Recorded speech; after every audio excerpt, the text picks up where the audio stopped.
J'ai été au Burundi. J'ai prêché au Burundi. J'ai travaillé au Burundi. Une fois, 2014, on avait programme ici à Romeo Golf. On quitte Romeo Golf, je prends l'avion, je rentre au Burundi. Alors, les regards étaient sur moi parce que tu es au Congo, tu vis au Burundi et tu vas dans quelques pays de la East Africa Community. Il se peut que tu sois utilisé par les politiciens. Et c'est comme ça que les gens me mettaient sur le viseur. J'ai eu des menaces pour ça et plusieurs fois. Alors j'arrive au Burundi et je prêche un message. C'était avec le président du gouvernement passé, qui n'est plus un homme bon avec qui nous avons été. Je me retrouve là et je prêche sur Saül et David. Un message normal, comme on prêche David, Saül, Dieu disqualifie, Dieu qualifie. Et je ne savais pas qu'à l'époque là, il y avait une femme à Bujumbura qui avait prophétisé comme quoi Dieu va enlever Saül et Dieu va élever David. Coïncidence.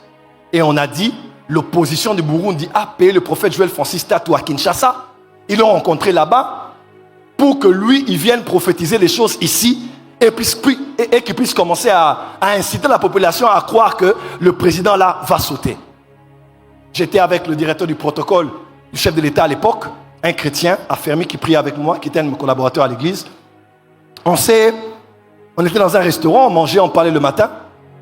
Et on l'appelle au téléphone pour dire, il y a une convocation sur le prophète Joël. Je dis, moi? Je dis, par rapport à quoi?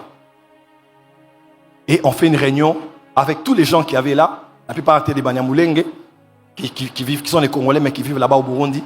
On s'est mis ensemble et ils m'ont dit, vous devez quitter le territoire. Vous devez quitter le territoire. Pourquoi?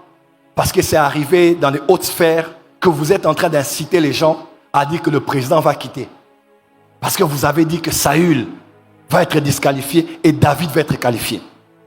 J'ai dit, écoutez-moi très bien. Je ne fais pas la politique, je suis prophète. Et je suis venu dans ce pays ici. Parce que Dieu m'a dit de venir. Vous m'avez accueilli de manière extraordinaire.